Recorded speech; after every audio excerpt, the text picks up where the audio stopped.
Good day, good evening, good night. At whatever time you're watching this video, I'm hoping that you have watched my previous ones. So my name is Faith Muteki and this is my platform, Parenting Conundrums. I'm here to just enhance your variety of activities or bonding moments that you can have with your children. And I've done two videos on this, but this is a continuation because, as always, as I mentioned, you may have, especially if you have multiple children, you will need as many activities as possible to enhance the connection. Connection is important. Even for you as an adult, I keep mentioning that we are not an island and therefore we need to connect. And the best place to start that connection, which will shape other relationships, is within the family setup. So I want us to just pick up the last videos cut off at the point of birthday or the breakfast date. Breakfast date, lunch date, dinner date with your child. As much as possible, try and do it one child at a time. It's a date. You're getting to know your child away from the hustle and bustle of being in a group setup, of being in a family setup. So it's all about you either take them out as a surprise or they can suggest where they want to go. Okay. Then the next one is look for a mega puzzle piece and then try as a family to complete it together at the same time, or even as the days go by. If someone has some spare time, basically they can try and put the pieces together. So it's the jigsaw puzzle. It can be 1,000 pieces or it can be just simple, and then you see how fast can you get that puzzle piece together as a family. So it can be a game night, it can be a family night, it can be a family day, it can be out there or even in the house. Okay. And then you have back to school bonanza or the decluttering session. Your children are outgrowing their clothes faster than money is leaving your wallet and your purse. I'm sorry. Those are the times that we live in. So basically why this is important is, number one, the child, and if you can do child by child, I know if you're able to do at the same time, great. Work with your family setup and the time that you have. So basically it's the children going through the clothes. They have the items of the clothing basically from head to toe, and then they're looking at what do I need to keep, what do I need to give, and what do I need to get rid of. And by the time you're looking through this, you are enabling yourself and the child to see what they have, what they can give. And the part that I've learned when even as I grew up is, by the time you're giving something, especially to the less fortunate, it should be in a state that if you are ever given that when you're in need, you could still wear it or use it. So it's not in such a state of disrepair just because someone is needy. So those are the lessons you're passing on to your children. So what do I already have that still fits? What do I need to give? Am I handing it down to my brother or my sister, or am I giving it out to my cousin or to the needy? And then what do I need to recycle or to trash? Then you are able to get a list of exactly what does your child need. Is it just one set of shirts, trousers, and all that? So you're getting your child to realize what they have, what they can give, what they can get rid of, and how to get rid of it. And then also making a realistic list of what needs to be updated or to be bought for the child. And you're also sorting the next child if at least you're saving your cost on that. Then you have car games. I love this because it's called car games, road trip, or alphabet game.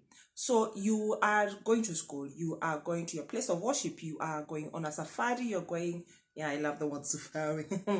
You're going to your grandparents' house or shags. Basically, you're on the road.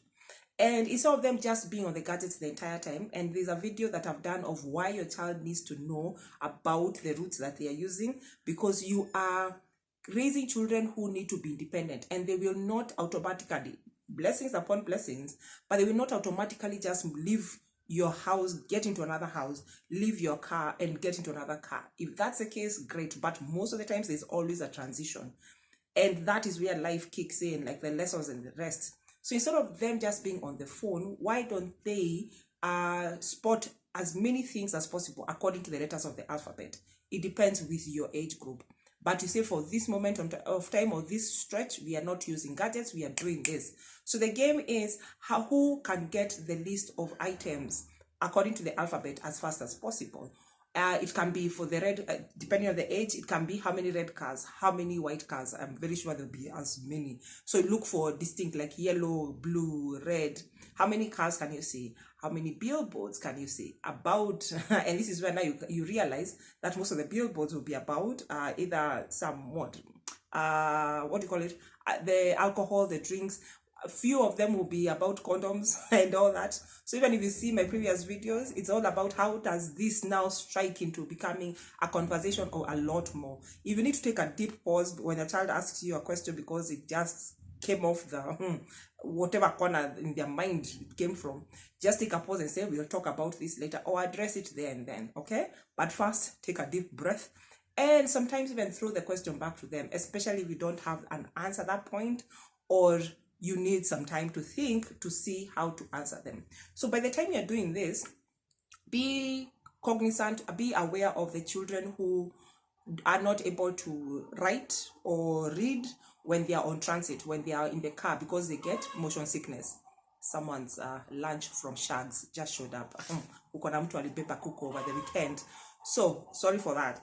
Now, so you're doing that, you're at least bonding, you are noticing some things, especially the one for the alphabet. You'll get to see a lot more. Like you understand what you become aware of things around you. And then the other is a holiday scrapbook. We are going towards the Christmas holidays, and aside from just the Christmas holidays, basically it can be for celebrations, these milestones within your child's life. So in this case, it can be for a family, it can be me and you, all that. Like make it as individual or as individual, holistic as possible. So as a family, you go on a trip. And then, yes, you have the selfies, yes, you have the photos, but pick things like the menu, the tour, I don't know, like whatever. Let me use the big word that I learned in high school from our principal, paraphernalia. Any paraphernalia related to the holiday can be put in a nice, and I believe within the bookstores, you can have a scrapbook or you can make your own. CBC, arts and crafts, bonding. So you try and just, you're compiling as many items about that holiday as possible. You can make a photo book, you can make a scrapbook, but you're trying to create a collection of memories, and you go back to it and you'll be like, by the way, this was when. So you can even be in small notes in nice colorful paper, and you're able to look through and say, by the way, that was fun. Okay? And then I love this because it's all about love. Love letters across the age. Your child is 5 years, your child is 10 years, your child is 18, your child is as old as I am. Even me, I would not mind getting a love letter from those around me. Anyway, aside from all that commercial break, basically this is all about, since your child has been born, ever since they are born, like you can, and from, let's do this from today, like whether they're 3 years, 5 years, 8 years, all the way, you decide to intentionally write a letter to them each year. So it can be on their birthday or every day on the month, their respective date in a month. Like if it's 16th, so every 16th you write something, or like what you're noticing about them. So by the time their birthday comes across, you have approximately 12 or as many as you are able to write, because life happens. So you're documenting their life per month, and you're passing on. You're like, by the way, this was your famous word, or this was this is one of the words that you loved. These are the snacks that you liked. I'm proud of you because you did this. I was concerned, but I am glad that this is turning out this way. I wish that. So you're passing on your values, you're passing on your prayers to the children. And the fun part is that they can have this as a collection of memories that they can read when they are away from you for whatever reason, or even in years to come. So it's love letters across the years. It is a fantastic birthday present. It is a fantastic, pick me up when you read a letter and you're like, yeah, this was me. And then now my last point, so that it's definitely not the last for now, is a tree of remembrance, or birth trees. The same way you're looking at the love letters, when a child is born or on their birthday, why not plant trees? It can be in your home, for those who have their homes. It can be where your the grandparents are, or some like an event where our area, that institution that allows you to plant trees in remembrance of.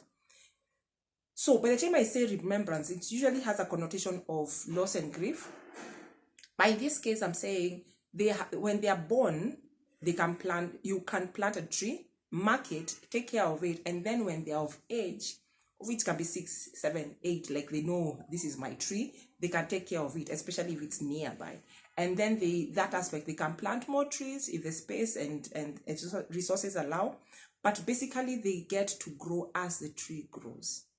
So even for you, you can do that on your own birthday. You can do it as a family. I know there's a family that grows every year, they plant a fruit tree. So that is nice, because in the end, they will be, whoever is going to be under the shade of that tree will remember that they planted it together. So I'm hoping that these pointers help you out. In case of any questions, kindly leave them in the comment section below, and kindly like, share, subscribe, share within your networks, and I will do my level best to get more information for you so that you can make this parenting journey more navigable, because it's tough sometimes, but it's one of the best things ever. Okay, so I'll see you soon. Bye bye, and have a good day.